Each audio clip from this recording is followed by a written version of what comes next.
महाप्रभु कहते हैं महाप्रसादे गोविंदे। जगन्नाथ महाप्रभु का जो भात प्रसाद है उसका एक एक तिनका जगन्नाथ जी का स्वरूप है। तो राजा का नित्य नियम था, जैसे प्रसाद आता तो प्रणाम करते, उसको पाते और फिर अपने क्रिया में लगते। लेकिन आज वो अपने एक मित्र के साथ में चौसर खेल रहे थे और चौसर में ऐसी बाजी चल रही थी कि अब अगली बाजी में पता चल जाएगा कि राजा हार रहा है कि जीत रहा। तो राजा को तो अपनी जीत प्यारी, तो पासा मल रहे थे। उसी समय महाप्रसाद आया। जैसे ही महाप्रसाद आया तो पंडित जी रोज आते महाप्रसाद लेकर के, राजन जगन्नाथ महाप्रभु का महाप्रसाद आया। तो राजा इतना ज्यादा ध्यान लगा करके खेल रहा था, उसने एक हाथ में पासा लिया, महाप्रसाद को प्रणाम किया और फिर रुकिए अभी लेता हूं, और फिर से पासा खेलने लगे। तो पुजारी जी को नित्य का नियम तो पता था राजा का, लेकिन आज का जो व्यवहार था ये पुजारी जी को अच्छा नहीं लगा। बोले बताओ पासा इतना जरूरी है, वो चौसर इतना जरूरी है कि महाप्रसाद को कह दिया रख दो, पाएंगे? थोड़ी देर तो पुजारी जी वहां खड़े रहे, लेकिन राजा हंस हंस करके खेल रहा था, इतना मगन था उसमें। पुजारी जी प्रसाद वापस ले गए अपने साथ। जब खेल पूरा हुआ, राजा जीत गया, हंसा, उठ करके अपने मित्र को हृदय से लगा, आज तो बड़ा आनंद आया खेल में, बड़ा बढ़िया। थोड़ी देर बातचीत हुई, मित्र जब चले गए तो राजा ने तुरंत पूछा वो महाप्रसाद आया था कहाँ है? तो सैनिकों ने बताया पंडित जी खड़े रहे थोड़ी देर, पता नहीं, फिर ले गए अपने साथ। राजा दौड़ करके गए पंडित जी के पास, बोले आज आप महाप्रसाद वापस क्यों ले आए? तो पंडित जी की आंखें लाल पड़ी थी। बोले कि राजन ये महाप्रसाद कोई अन्न नहीं है, कोई दाल भात नहीं है, कोई सामग्री नहीं है, साक्षात जगन्नाथ जी हैं। और जगन्नाथ जी किसी के द्वार पर आते हैं और जिसके द्वार पर गए हैं वो दूसरे कार्य में व्यस्त है। जगन्नाथ जी किसी के यहाँ ऐसे खड़े होकर के प्रतीक्षा नहीं करेंगे, इसलिए मैं उनको वापस ले आया। तुमने अपराध किया। तो राजा को इतना आत्मग्लानि हुई, अपराध बोध हुआ कि मैंने ऐसा क्यों किया।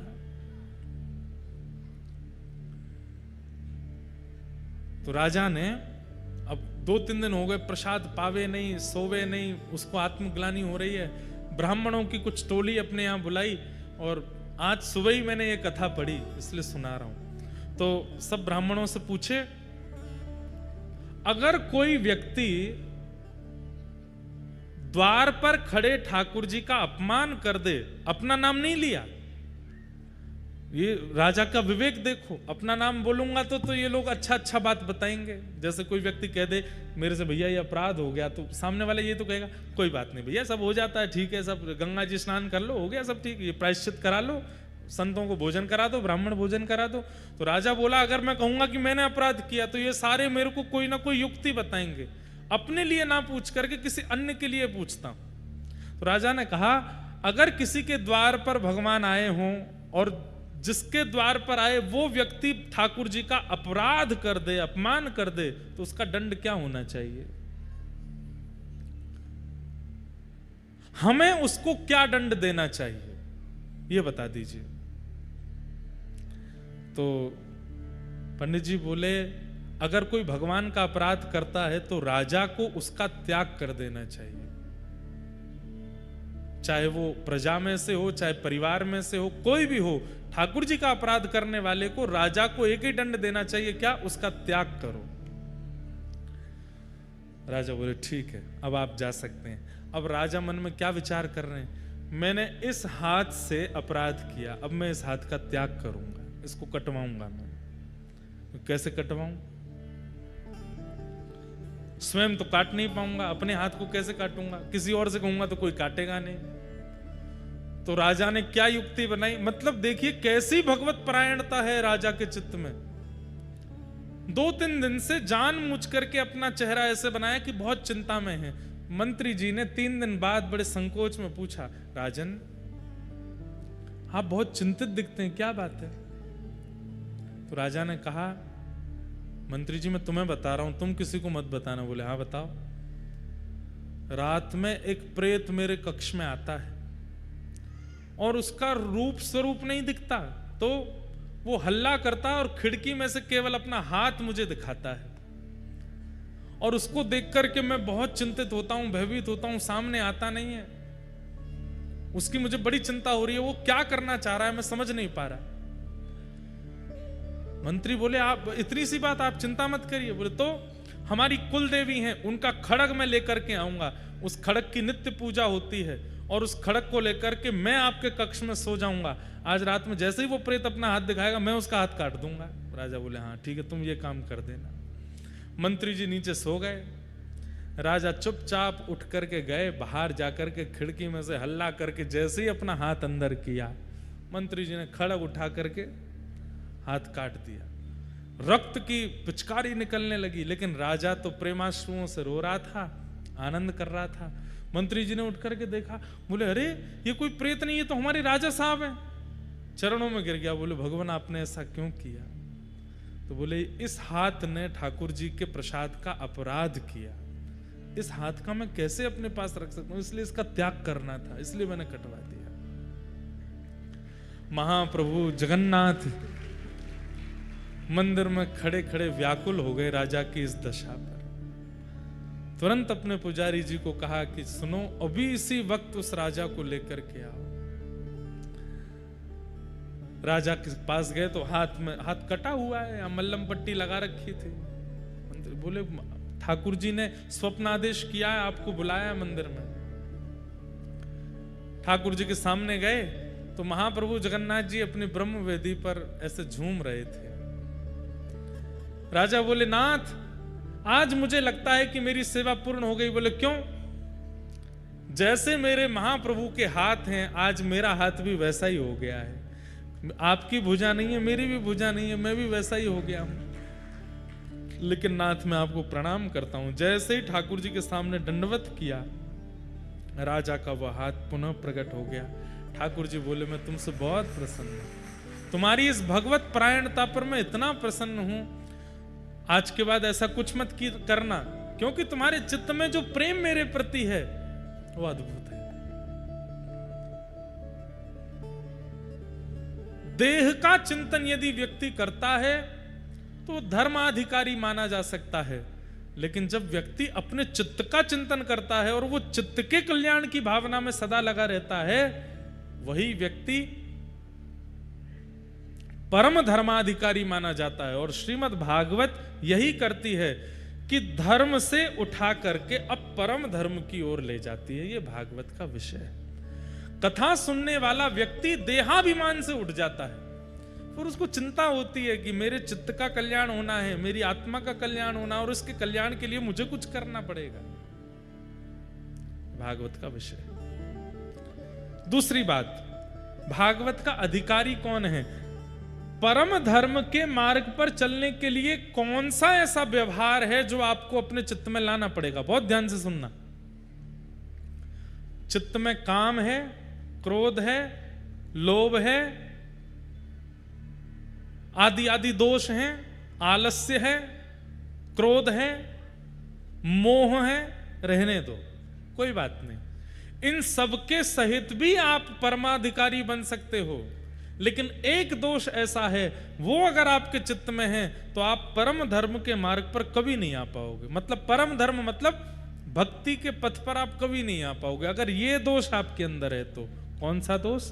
निर्मत सराणाम सताम, दूसरे की उपलब्धि से ईर्ष्या होना। ईर्ष्या का दोष यदि किसी के चित्त में है, वो ठाकुर जी का अधिकारी नहीं बन पाता। बंधुओं देखिए, काम, क्रोध, लोभ, अभिनिवेश, अहंता, ममता, चिंता आदि आदि जो दोष हैं, इन सब का पता हमको लगता रहता है, और दूसरों से हम इस बात को शेयर भी कर लेते हैं कि मेरे अंदर क्रोध बहुत है, मेरे अंदर काम बहुत है, मेरे अंदर ये दोष बहुत है। लेकिन ईर्ष्या का दोष जो होता है, इसको हम सबसे छुपाते हैं। यहां पर बैठे हर व्यक्ति को किसी से ईर्ष्या होती है। उसकी बात होती है तो आप विचलित हो जाते हैं, उसकी बात मत करो मेरे सामने। उसके बारे में कुछ अच्छा सुन लेते हैं, अरे अब तुम क्या जानो, उसकी सच्चाई तो मुझे पता है, वो तो ऐसा है, वो तो ऐसा है, वो तो ऐसा है, 10 बातें बुरी बोल देते।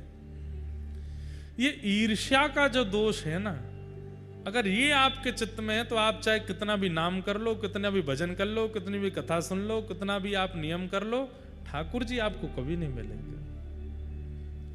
भैया नाम का, कथा का, परिक्रमा का, जप का, नियम का फल क्या है कि चित्त से ईर्ष्या खत्म हो जाए। अरे हम तो कहते हैं आज ही चिंतन करो, किसका नाम सुन के ईर्ष्या होती है, किस व्यक्ति की बातें सुनकर के ईर्ष्या होती है आपको। 7 दिन कथा सुनो और 7 दिन बाद उस व्यक्ति का फोटो देखना खोल के फोन में। अब ईर्ष्या नहीं हो रही, अब तो अच्छा सा लग रहा है, तो समझ जाओ कथा ने लाभ किया है, कथा ने फायदा कर दिया है। वो व्यक्ति सामने आकर के खड़ा हो जाए और आपके मन में आए यार जीवन भर में इसके अंदर दोष ही दिखता रहा, लेकिन इसमें भी दोष नहीं है, गुण ही है। समझाओ कथा, समझो कथा लगी आपको। लेकिन 7 दिन पहले जिसके प्रति जैसी भावना विचारधारा थी, 7 दिन बाद भी वैसी ही रही है। इसका मतलब कथा का प्रभाव नहीं हुआ, नाम का प्रभाव नहीं हुआ, परिक्रमा का प्रभाव नहीं हुआ, जप का प्रभाव नहीं हुआ, यज्ञ अनुष्ठान का प्रभाव नहीं हुआ।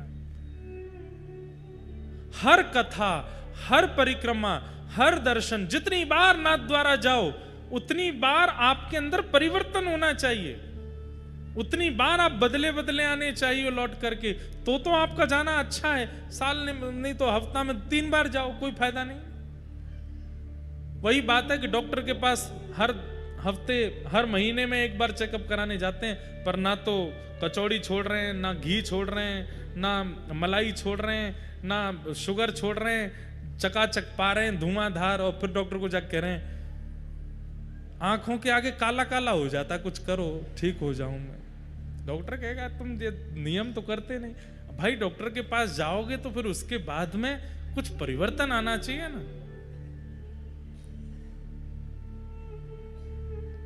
और वो परिवर्तन कैसे आएगा? श्रीनाथ जी के पास जाकर के कह दिया करो, हे श्रीनाथ जी, हमारे कोटा में एक व्यक्ति रहता है, उससे मुझे बड़ी ईर्ष्या होती है, आप कृपा कर दो कि अब के मैं लौट करके जाऊं, उससे मुझे ईर्ष्या ना हो, उससे मुझे प्रेम हो जाए। अपने ईर्ष्यावान व्यक्ति के प्रति प्रेम की भिक्षा ठाकुर जी से मांगो कि उससे मुझे प्रेम हो जाए ठाकुर जी, मैं उसके बारे में कभी गलत ना सोचूं। मेरे अंदर क्रोध बहुत बढ़ता जा रहा है, हे श्री जी बाबा कृपा करो मेरा क्रोध समाप्त कर दो, मुझे किसी की बात बुरी ना लगा करे, मैं सबसे अच्छे से रहा करूं, ऐसी कृपा कर दो। मेरे अंदर द्वेष बहुत आ गया है, मैं द्वेष का शिकार हो गया हूं, हे नाथ जी मुझे कृपा करो। आप ठाकुर जी के सामने जाकर के बोलेंगे, लौट करके जब आएंगे तो 0.1% ही सही पहले से दोष घटेगा। और दोष का घटना, दोष का समाप्त होना, यही कथा, कीर्तन, दर्शन, परिक्रमा का फल है। जिस दिन दोष शून्य हो जाएंगे उसी दिन ठाकुर जी मिल जाएंगे। ठाकुर जी ने देख लियो कि अब चकाचक है गो, अब बढ़िया है गयो है, अब प्रिय हो गया है, अब इसके अंदर कोई दोष नहीं है, ठाकुर जी मिल जाएंगे।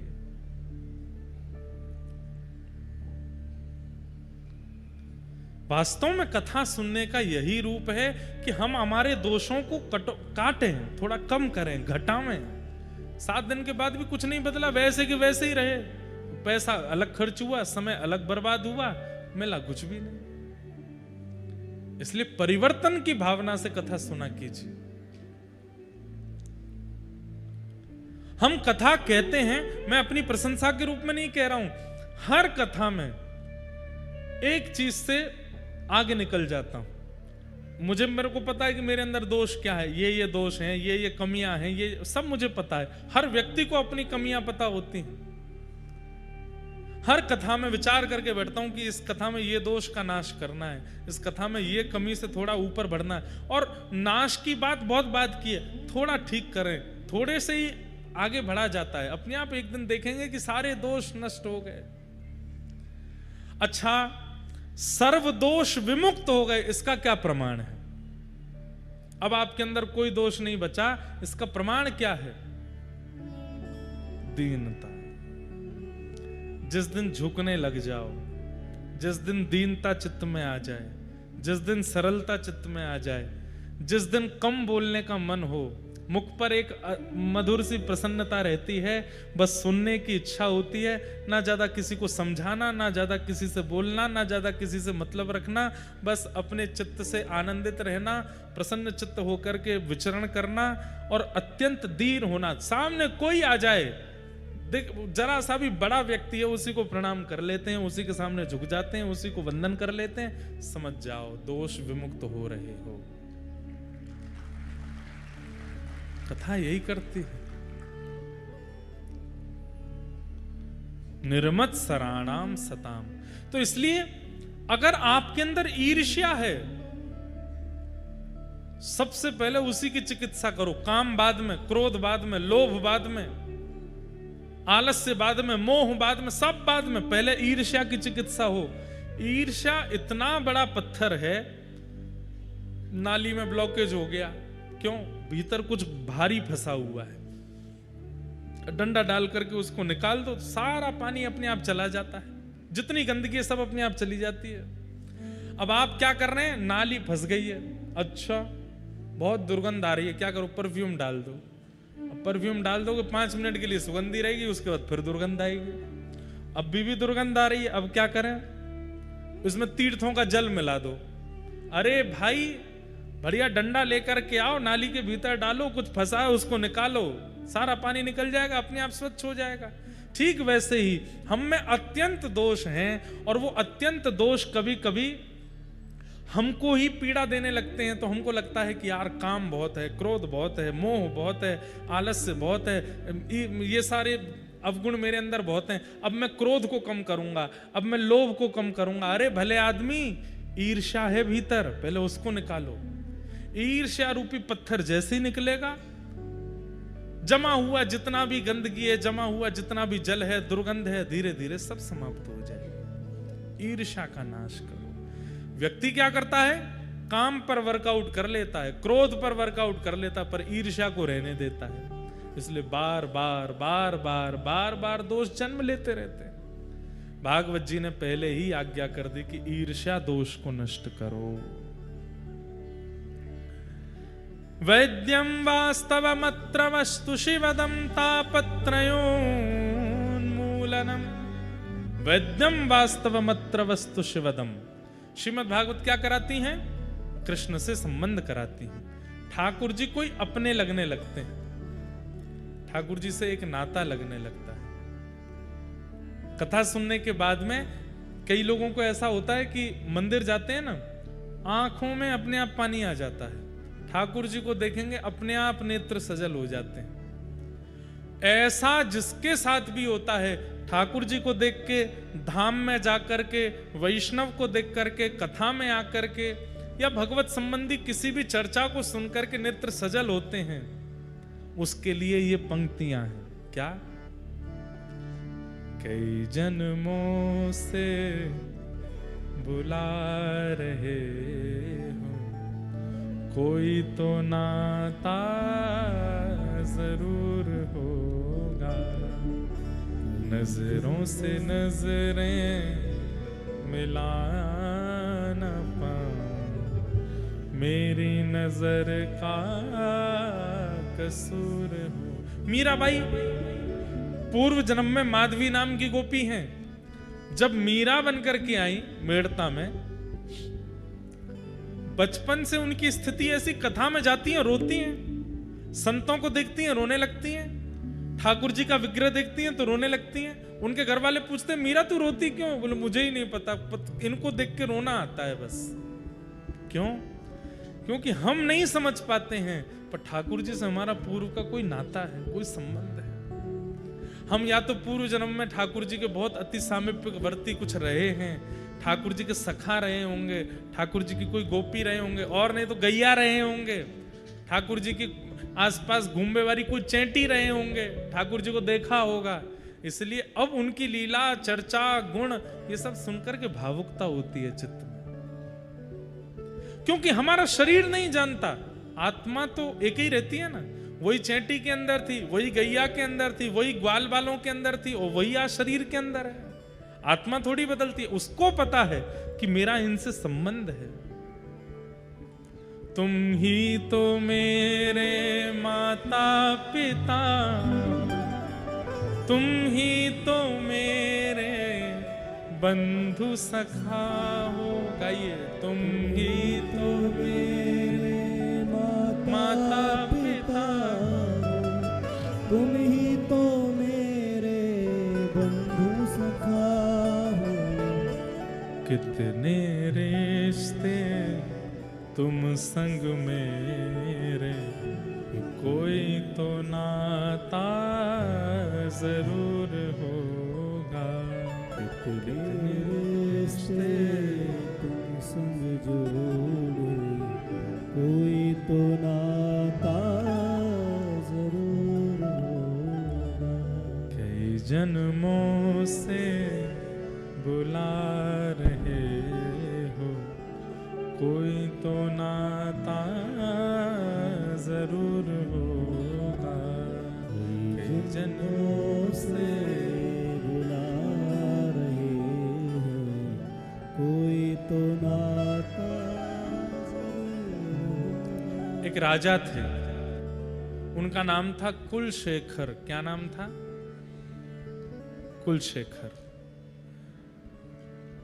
उनका नियम था कि वो राम कथा सुनते थे नित्य, पर राम कथा में सीता जी का हरण का प्रसंग जब भी आता था कथा में, उनकी आंखें लाल पड़ जाती थी, मुख लाल पड़ जाता था और तलवार अपनी ढूंढने लगते थे, धनुष बाण कहाँ हैं ढूंढने लगते थे। तो पंडित जी समझ गए कि भाई इनके सामने सीता हरण की कथा नहीं कहनी है।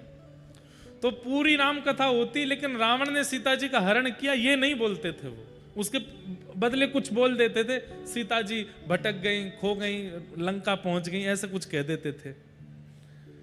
एक बार पंडित जी बीमार पड़ गए, उन्होंने अपना बेटा भेजा, बोले तुम कथा सुनाया और राजा को। अब उसको नहीं पता था कि इनके सामने रावण ने सीता जी का हरण किया, ये सुनाना नहीं है। वो तो आंख बंद करके सुनाता चला गया। बोले कि महाराज राम जी तो वन में मृग के पीछे दौड़े, दूर से राम स्वर सुनाई दिया तो लक्ष्मण जी भी दौड़े, लक्ष्मण रेखा बना करके चले गए। इतने में ही लंकापति रावण एक ऋषि का रूप धारण करके आया, भिक्षा मांगने लगा। जैसे ही सीता जी भिक्षा देने आई, हाथ पकड़ करके उसने तुरंत अपने पुष्पक अपने विमान में बिठाया, ले जा करके लंका में उनको बंदी बना लिया। पूरी कथा सुना दी महाराज। राजा के तो आंखें लाल, मुख लाल, हाथ लाल, सब लाल पड़ गए। आज पहली बार उसने सुना था ये प्रसंग कि रावण ने सीता जी का हरण किया। उठ करके कहने लगा, व्यास जी ये रावण कहां रहता है? व्यास जी घबरा गए, लंका में। लंका कहां है? दक्षिण भारत में। तुरंत अपने सेनापति को बुलाया, अपने सब, अब कलिकाल में, और बोला इसी वक्त हमारी जितनी सेना है सबको तैनात करो, सबको धनुष बाण आदि सहित तैयार कर दो और निकल पड़ो दक्षिण की ओर। तो सेनापति पूछने लगे चढ़ाई कहां करनी है? वो लंका के ऊपर। सीता जी का हरण करके ले गया है रावण, उसका वध करके आएंगे। अब वो पंडित जी घबराए, बोल अरे महाराज वो तो, पंडित जी आप बैठे रहो, आपकी दक्षिणा मिलेगी पूरी पूरी, पहले सीता जी को लेके आऊं मैं। कहते हैं कोसों दूर तक तो कुलशेखर राजा अपनी सेना लेकर के चला गया। अंत तो गत्वा सेनापति आदि बोले कि इतना धन खर्च होगा, इतनी सेना लेकर के जाना, इनके भोजन प्रसादी के प्रबंध करना, और लंका में रावण कोई है ही नहीं है, और ये महाराज जी लेके जा रहे हैं पूरी सेना, और उनका क्रोध बिल्कुल कम नहीं हो रहा है। रात भर योजना बनाते हैं, लंका का नक्शा कैसा है, हम कैसे प्रवेश करेंगे भीतर, समुद्र पार कैसे करना है, सारी योजनाएं बनाते मंत्रियों के साथ। मंत्री घबराते हैं, बोले कि ये भगवान ये इनका क्या होगा। रात भर मंत्रियों ने बैठ के राम जी से प्रार्थना करी, हे राघव जी अब आप ही हमें बचाओ। 4-5 दिन की यात्रा जब हो गई, राजा तो पूरे आवेश में लंका की ओर दौड़ रहा है, तभी बीच मार्ग पर देखते हैं, आहा नव कंज लोचन कंज मुख कर कंज पद कंजार श्री रामचंद्र कृपालु भज मन हरण भव भयदार। प्रभु श्री राम साक्षात प्रकट हो गए बीच मार्ग में, और मार्ग में प्रकट होकर के बोले राजा रुक जाओ रुक जाओ रुक जाओ। कमल नैन नील स्वरूप ठाकुर जी का। और तभी थोड़ी देर में देखते हैं कि गोरे गोरे वदन के श्री लक्ष्मण जी भी आ गए, और तभी थोड़ी देर में देखते हैं कि आहा तप्त कांचन गौरांगी श्री जानकी जी भी आ गई। राजा चरणों में गिर गया, बोले आप कौन हैं प्रभु? बोले हम वही हैं जिनकी कथा तुम सुनते हो। अरे आप राम जी हैं? बोले हाँ। जानकी जी आप सुरक्षित हैं? मैं तो अभी लंका जा रहा था रावण के ऊपर चढ़ाई करने के लिए। बोले हम इसीलिए बताने आए कि युद्ध पूरा हो गया है, रावण को हमने मार दिया। मार दिया आपने? बोला बढ़िया किया आपने मारा, नहीं तो मुझे मारना पड़ता जाके। ऐसे ऐसे भाव। उनके लिए कथा कोई कहानी नहीं है, उनके लिए कथा कोई शब्द नहीं है, उनके लिए कथा प्रत्यक्ष है। एक और हुए दक्षिण भारत में, उन्होंने भी कथा में कोई भाव सुना। हाँ, विभीषण शरणागति। विभीषण शरणागति का जब भाव सुना तो उस भाव में यह आता है कि राम जी ने जैसे देखा कि विभीषण शरणागति के लिए आया है, तो राम जी बोले अच्छा इसको बैठाओ, मैं एक बार पूछ के आता हूं। तो हनुमान जी आदि को बुला करके राम जी पूछ रहे हैं कि इसको शरण में लूं कि नहीं लूं। इस बात को सुनकर के उठ के चला गया और इतना रोया नदी के तट पर जाकर के। लोगों ने ढूंढ करके पूछा तुम रो क्यों रहे हो? बोले मैं तो ये सोच रहा हूं, रावण की लंका नगरी में रहने वाला, राम में जीवन जीने वाला विभीषण वो शरण में आता है तो राम जी पूछने जाते हैं हम तो बड़े अभागे हैं, हम अगर शरण में जाएंगे तो राम जी तो जाने कितनी लंबी मीटिंग करेंगे कि इसको लूं कि नहीं लूं। जो इतना विचार करते हैं शरणागतों को शरण में लेने से पहले, उनकी शरणागति हमको कैसे मिलेगी? इस बात से चिंतित होकर के रो रहा था। राम जी तुरंत प्रकट हो गए, तुरंत उसको स्वीकार किया। बोले भैया तो बिल्कुल चिंतित मत हो, आगे की कथा तो सुनो। आगे कथा में जाकर के सुना तो क्या सुना कि सबने मना किया कि विभीषण को स्वीकार मत करो। सुग्रीव ने तो स्पष्ट कह दिया, बोले रावण का भैया है, उसके साथ इतने साल रहा है, ये शुद्ध कैसे हो सकता है, इसको स्वीकार मत कीजिए। सबने मना किया, लेकिन राम जी कक्ष से बाहर निकल करके आए और सबने कह के भेजा था इसको वापस कर देना नाथ। लेकिन राम जी गए और राम जी ने जाकर के तुरंत विभीषण को अपने हृदय से लगाया, स्वीकार करके तिलक कर दिया। भले ही सब मना करते रहे लेकिन राम जी फिर भी स्वीकार किए। आगे की कथा में उसने क्या सुना कि भले ही लाख लोग मना करें पर ठाकुर जी फिर भी स्वीकार करते हैं, तब उसके चित्त को शांति मिली। कथा ठाकुर जी से संबंध कराती है, और वो कब कराएगी? आप व्यास जी का चिंतन मत करो, ये मत सोचा कीजिए कि इंद्रेश जी कथा सुना रहे हैं, कोई व्यास जी बैठे हैं। आप तो केवल चिंतन किया करो, शब्द सुनकर के एक छवि देखो और उस छवि में सब अनुभव करो। यहां से अब व्यास जी ने कहा घोड़े पर बैठे हैं तो घोड़ा कैसा है, वो मार्ग कैसा है, वहां पहाड़ हैं, कुछ नदियां हैं। चिंतन करते हुए कथा सुना कीजिए। चिंतन करते करते करते करते ऐसा होगा कि एक दिन पंडाल नहीं दिखेगा, व्यास जी नहीं दिखेंगे, प्रत्यक्ष ठाकुर जी का ही अनुभव हो जाएगा। हम आपको अपनी सत्य बात बोल रहे हैं, हम कथा सोच करके नहीं बोलते। हमें आप लोग दिखते ही नहीं है, हमें लीला ही दिखती रहती है। अब यहाँ ये हो रहा है, अब यहाँ ऐसे हो रहा है, अब यहाँ ऐसे हो रहा है, और जो जो हमें दिखता है हम बोलते रहते हैं। अभी ऐसा नहीं है कि पंडाल नहीं दिख रहा, आप दिख ही नहीं रहे हमको, ऐसा नहीं, पर मतलब चिंतन आता रहता है, कुछ ना कुछ भाव आते रहते हैं। अब जैसे कुलशेखर राजा आ गए, वो बोले मेरी कथा सुना दो। अब उससे पहले कोई और राजा आ गए, उनकी कथा सुनाई। श्रीनाथ जी बोले मेरी कथा सुनाओ, मीराबाई बोली मेरा पद सुनाओ। ऐसे चिंतन आते रहते हैं, और ये केवल हमारे साथ नहीं होता, ये आपके साथ भी होगा। लेकिन उसके लिए करना क्या पड़ेगा?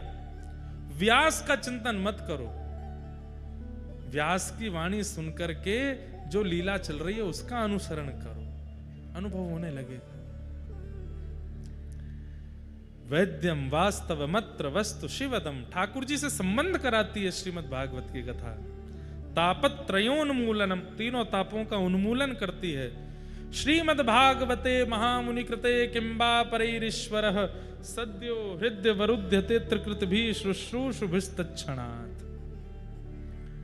ठाकुर जी की कथा, जिसको सुनने मात्र से चित्त में ठाकुर जी प्रकट हो जाते हैं, ऐसी कथा को हम प्रणाम करते हैं।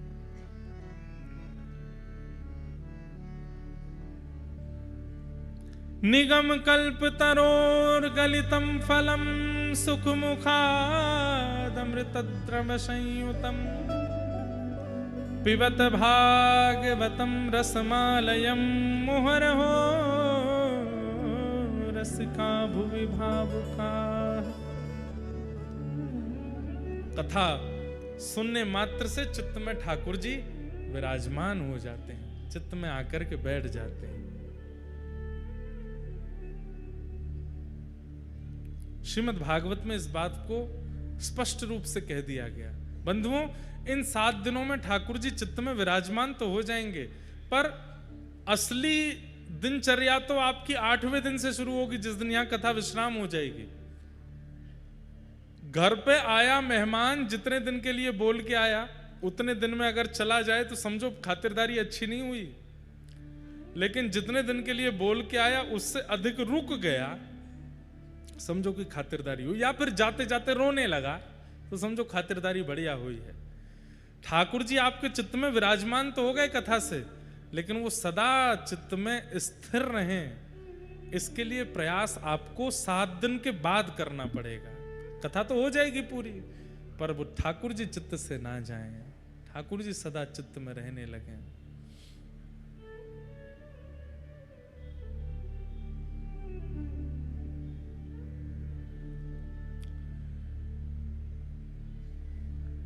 एक पंक्ति हमारे ब्रज में गाते हैं,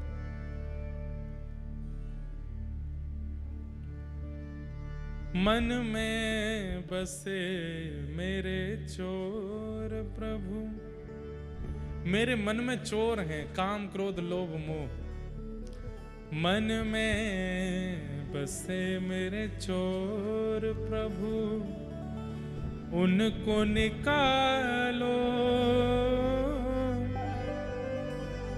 ये घर है प्रभु आपका, अधिकार जमा लो। मेरे प्रभु राधारमन, मेरा साथ निभाना। मेरे प्रभु राधारमन, मेरा साथ निभाना। ओ मेरे प्रभु राधारमन, मेरा साथ निभाना। मेरे प्रभु राधारमन, मेरा साथ निभाना। मन में बसे मेरे चोर प्रभु, मेरे मन में बहुत चोर हैं, उनको निकालो। क्यों? चोर कौन है? जो किसी अन्य की वस्तु पर अधिकार जमाता, उसको तो चोर कहते हैं। ये मन इस मन में काम का निवास नहीं होना चाहिए, क्रोध का निवास नहीं होना चाहिए, आदि आदि ये दोषों का निवास नहीं, ये सब तो चोर हैं। इस मन पर वास्तविक अधिकार किसका है? ये घर है प्रभु आपका, अधिकार जमा लो। मेरे प्रभु राधारमन, मेरा साथ निभाना। मेरे प्रभु राधारमन, मेरा साथ निभाना।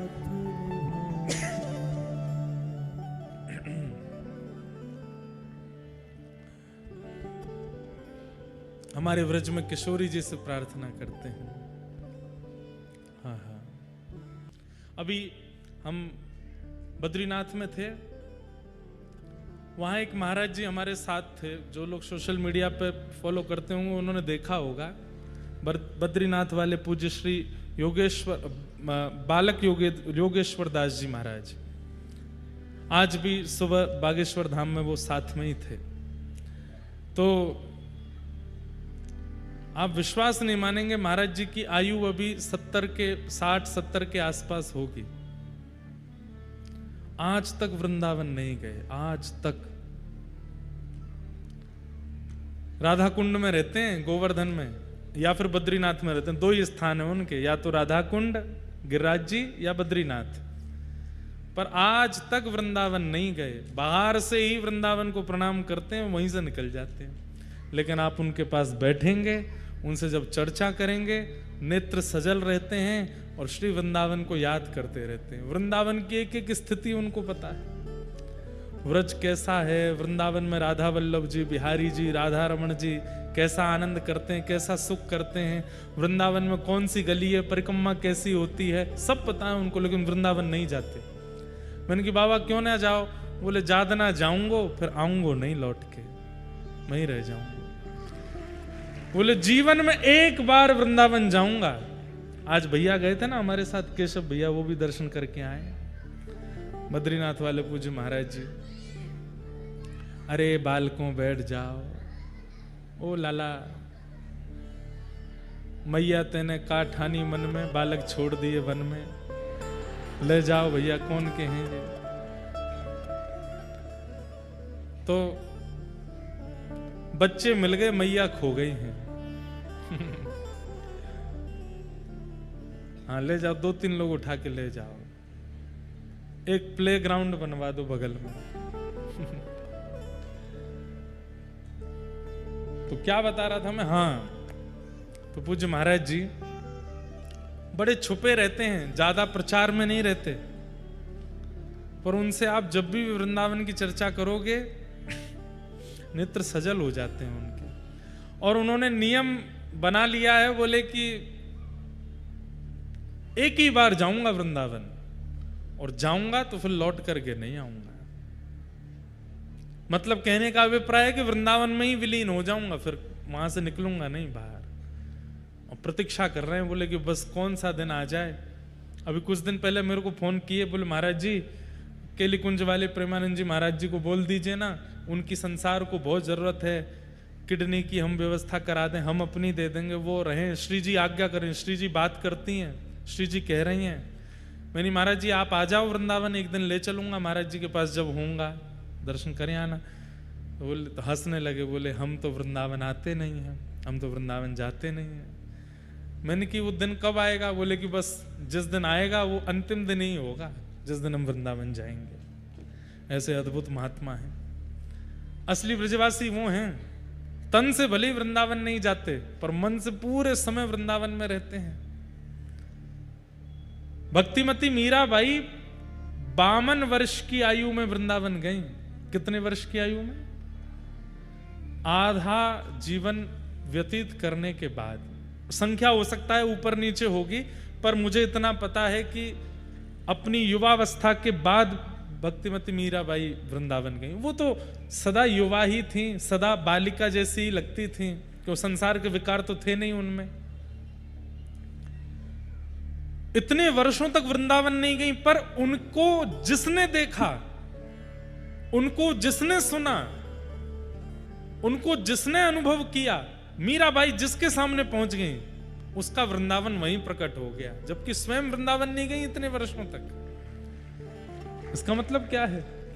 व्रज वृंदावन स्थूल रूप में यहां से 7 घंटे की दूरी पर है, पर यदि व्यक्ति अपनी चित्त वृत्ति को ऐसा बना ले तो वह वृंदावन सचल बनकर के चित्त में आ जाता है। और फिर आसपास का औरा, उसके आसपास की स्थिति, उसकी विचारधारा, भावनाएं, चर्चाएं सब वृंदावन बन जाती और वृंदावन युक्त हो जाता है। तो किशोरी जी से यह प्रार्थना शरीर के लिए नहीं है कि जग जंजाल छुड़ाए वास वृंदावन को दीजो, वास बरसाने को दीजो।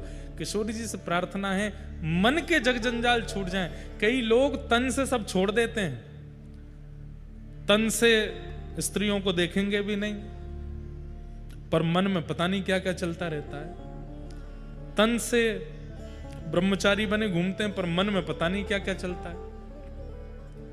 तन से मौन रहेंगे, पर मन में एक मौनी बाबा है, 24 वर्षों से मौन,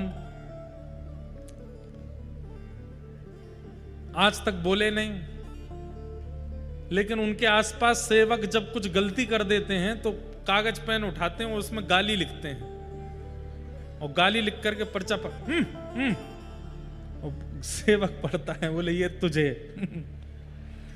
ऐसे मौन का क्या फायदा। तन से हम बहुत कुछ छोड़ देते हैं, पर जग जंजाल मन में बहुत लगे, मन से छूटे। जग जंजाल छुड़ाए बास वृंदावन को दीजो, किशोरी मेरी विनय मान लीजो, लाडली विनय मान लीजो। जग जंजाल छुड़ाए बास बरसाने को दीजो। एक उड़िया बाबा संत हुए हमारे व्रज में, वो शरीर से कहीं भी रहते थे, पर उनसे पूछो बाबा ठीक हो आप? आज बिहारी जी ने पीले रंग की पोशाक पहनी है, आज बिहारी जी ने लाल लाल लाल रंगों को पटका पहनो है, आज बिहारी जी के मुख पे सिर पे पाग बंधी भई है। किलोमीटरों दूर बैठ करके बिहारी जी का दर्शन करते थे, राधा वल्लभ जी का दर्शन करते थे। सुबह बागेश्वर वाले महाराज जी और हम बैठे तो दोनों बात कर रहे थे। वो बता रहे थे, बोले भैया एक बार हम बद्रीनाथ वहां गए, केदारनाथ। तो बोले तब इतनी प्रसिद्धि नहीं थी, पैदल ही गए नीचे से। तो बोले बीच रास्ते में लगते हैं 1-1.5 दिन लग जाता है पहुंचने में ऊपर। तो बोले साथ में जो थे वो तो आगे निकल गए, मैं थोड़ा पीछे रह गया। तो एक महात्मा आए मेरे बगल में, मैंने कहा अच्छा। फिर वो महात्मा बोले थक गए होगे बालक, आओ चलो मेरी कुटिया पे बैठो। तो छोटी छोटी पगडंडी हैं केदारनाथ की, अब तो बढ़िया बन गई। बोले वो ले गए मुझे अपने मंदिर में, हनुमान जी का मंदिर। संत जनों से इसलिए मिलने में सुख मिलता है, उनसे ऐसी अद्भुत अद्भुत बातें, ऐसे अद्भुत अद्भुत चमत्कार, ऐसे चमत्कार नहीं कहेंगे, भगवत कृपा। बोले फिर बोले मैं बैठ गया तो मुझसे बोले क्या खाओगे? हमने कहा बाबा पहाड़ों में तो क्या ही है, जो है वो दे दो। नहीं नहीं तुम बताओ तुमको क्या खाना है। अरे बाबा अब यहाँ पहाड़ में क्या मिलेगा, हमको तो कुछ नहीं खाना, आप जो दे दो सो ठीक है। बोले नहीं नहीं तुम बताओ ना तुमको क्या खाना है। तो बोले भैया हमने बोल दिया छतरपुर में कचौड़ी वाला है, उसकी दही की कचौड़ी खानी है। बोले मैंने भी मजाक में बोल दिया। बाबा बोले रुको। भीतर गए, बोले भैया वो आज भी कचौड़ी देता, उस पर टोकन रख के देता है, ऊपर टोकन में संख्या लिखी रहती है। मैंने अच्छा। बोले बाबा गए मंदिर के भीतर से दोना लेके आए, वही कचौड़ी वही दही, उस पर टोकन और रखा था 101 नंबर का, और मुझे लाके बोले लो पाओ। बोले मैंने पाया वही स्वाद वही चीज। मैंने कही तो चमत्कारी सिद्ध बाबा है। बोले फिर हमने 5-6 चीजें मंगवा ली। बोले वहां की चाय पिला दो वहां का ये खिला दो। बोले मन में क्या आ गया कि भाई इनसे ये विद्या सीखनी है और इनके पास रहना है। बोले फिर मैंने कहा बाबा मैं केदारनाथ दर्शन कर आऊं, लौट करके आता हूं, फिर बैठूंगा आपके पास। बोले हाँ जाओ दर्शन कर आओ बच्चा। बोले भैया हम दर्शन करने गए ऊपर, मन ही नहीं लगे। केदारनाथ भगवान दर्शन करके 1-1.5 दिन रुके। बोले तुरंत यूं लगे चलो बाबा के पास। बोले नीचे उतर के आया, गौरी कुंड आ गया, फाटा आ गया, लेकिन ना तो वो बाबा ना उनका मंदिर, कुछ भी नहीं। बोले अब उसके बाद हम आज तक 6-7 बार जा चुके, लेकिन वो ना तो वहां पर हनुमान जी का कोई मंदिर है, ना वो स्थान है, ना वो महात्मा है। मैंने महाराज जी जो आप बता रहे हैं इस हिसाब से तो महादेव ही होंगे। ऐसे ऐसे अनुभव होते हैं संतों को, ऋषियों को। और ये सब संभव कब होता है बंधुओं? जब हमारा चित्त शुद्ध होता है। तन को कितना भी नवाओ कोई फायदा नहीं होने वाला। ज्यादा से ज्यादा बगल की गली वाले को पसंद आ जाओगे, पर मन स्वच्छ हो गया तो इनको भा जाओगे, इनको प्रिय लग जाओगे। बस उस मन के मार्जन की कथा है भागवत। मन का मार्जन होता है, मन की निर्मलता, शुद्धता, निर्मलता वो बनती है।